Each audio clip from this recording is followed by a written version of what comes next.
Hi, it's David Phipps again with ResearchImpact with our second installment of the video blog.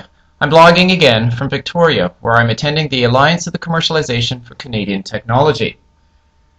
I'm here at their annual general meeting, and yesterday I talked about how knowledge mobilization is an emerging paradigm for industry liaison, and today I got to talk about that. But what actually happened? It was an early start this morning. It was an early start after a late night with the ACCT Canada, or the ACT Canada Band, which was called Final Act. There was a lot of good food and there was a lot of dancing. So we had a good time. That resulted in an early morning this morning. The first session I went to this morning was on open innovation, how open source and Creative Commons and how finding relationships to generate innovation and generate returns to the university outside of the monetary returns is a new model of innovation. This was very poorly attended. And I was concerned at first because I was wondering if this was a signal that technology transfer was sticking true to its monetized roots and was not interested in open innovation. As one of the speakers said, use equals success. And if use is the only measure of success, then how are we possibly going to compete on the money metrics that our Vice President's Research and Stats Canada require us to complete? But then I realized it was an early morning after a late night, so maybe the numbers were not a lack of interest, but a lack of sleep. The next session was my session on knowledge mobilization. It was a good session, attended by 29 people, which was twice as many as attended the open innovation session. And there's some good comments about the role of colleges in the knowledge mobilization system. What I especially liked was my colleague Elsie Quate-Randall from McMaster, who told the story of a surgeon, an astronaut, and a robot.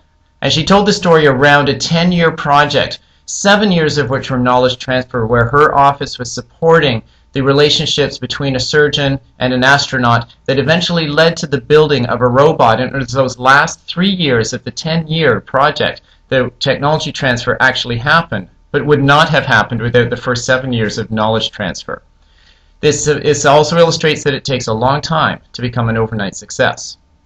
But then the conference ended with a session that was called, Is Technology Transfer Dead?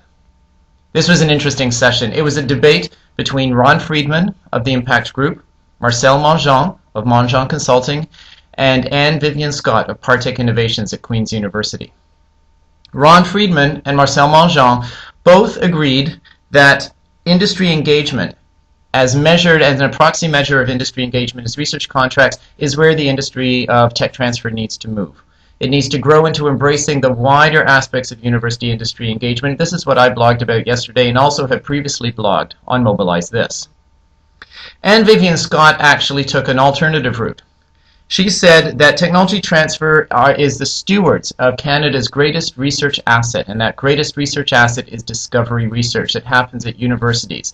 Universities invest $6 billion annually in that discovery research, and technology transfer is not dead. It is the stewards of the outcomes and outputs of that discovery research. At the end of the day, all three agreed that it is not industry engagement versus technology transfer. It is industry engagement and technology transfer, that both of these activities need to happen. So why have I called this blog Growing Pains?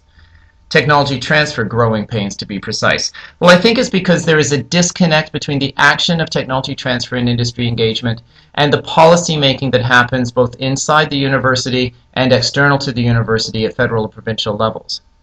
I think this disconnect can be solved by engaging ACCT Canada and CORA, the Canadian Association of University Research Administrators, and inviting industry and our Vice President's Research to attend the ACT Canada meetings. In this way, all the stakeholders get round the table. So, is it time for tech transfer to grow up? That's what I wrote on Monday morning.